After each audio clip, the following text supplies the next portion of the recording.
Hello and welcome to With the Braintrust. Today we had a topic in mind, but then as the meetings tend to do, we found that it went a certain way. So with our progress and our what we were discussing, we thought we would discuss how to deal with one more change.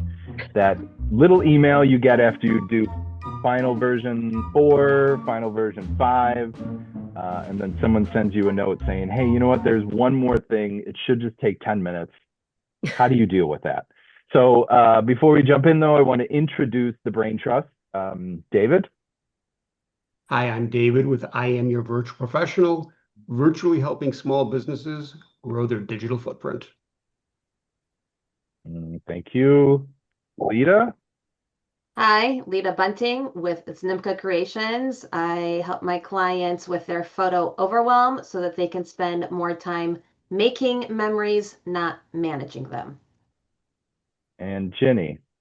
Ginny Kanzioka, graphic designer and artist. Okay. So who wants to take us off? Anyone? Lita? Okay, sure. David? So when it comes to scope, not scope creep, but the whole, oh, just 5 more minutes, or can you stay for 10 more minutes, or I just have this one change. When you go through that enough times, you realize the verbiage in the contract needs to be a little tightened up. And so I have changed and added some clauses in my contract about the price is the price and it's based on this. And anything above and beyond will pause the project, even if it's just one more change, because in a client's mind, just one more change isn't that much. But for us as service providers, if something takes an hour and we bill at $100 an hour, that's $100 that's left on the table. So I've tried to continually tighten my contract to accommodate that and say, hold on, this isn't just 5 more minutes.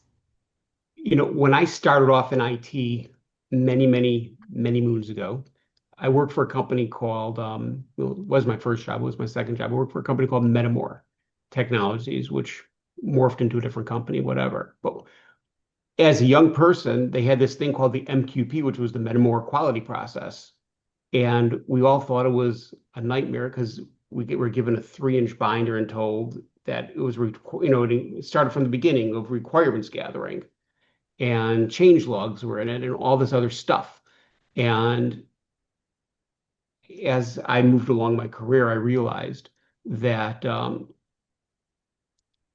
it was a really good way to make sure there was not one more change. And you get everything up front and documented on the front end. And the more detailed your document going in is of what the client expects and what the deliverables are, the less likely you are to have one more change, but you also have the client sign off on the one more change so that when they have you make that one more change, it'll only take 10 minutes. And you know that it's going to take you an hour and 10 minutes at least.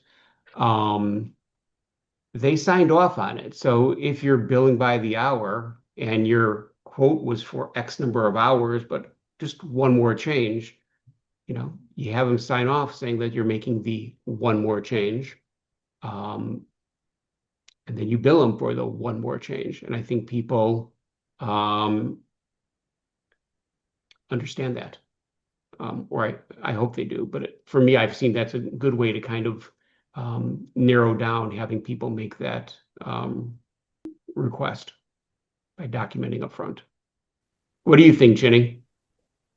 I think if they want me to do this next year, I'm going to be more specific as to how many changes I will allow them to do. I'm going to request that they give me everything at once because giving it to me piecemeal is just very confusing and it makes more work for me, which is why I have almost 50 hours in on this project. I am going to list how many sets of changes they will be allowed to make, no more than 2, and that I will bill additional for those changes. That's the only way I can do it. In fact, I've already told them I have to buy four stock photos for this because they don't have anything. So I had to buy the cover, the back cover, and then for one of the graphs inside. And I told them I'm not buying them until they've approved the layout of all the pages. So, I mean, I don't think they'll have a problem with the photos because they've already liked them pretty much. But, I'm not spending that money until I know that they have approved everything. So I'm going to be very specific about that when I rewrite my quote for them next year, if they want me to do it.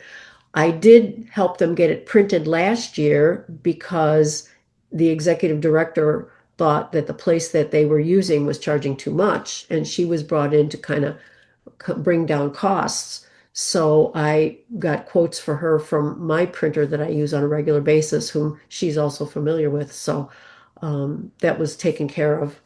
And the only thing I had to do was get the files to him. I think that, getting everything in writing up front is probably what we're hearing here the most. Yeah. And it's also, I think, what Lita said earlier, which really makes sense, is that we need to learn from our mistakes. That as you get, pick your adjective, cheated, screwed, taken advantage of, whichever other word you want to put in there. We learn from our mistakes, and you add it into your work agreements. So, fool me once, shame on me, and it ain't happening again.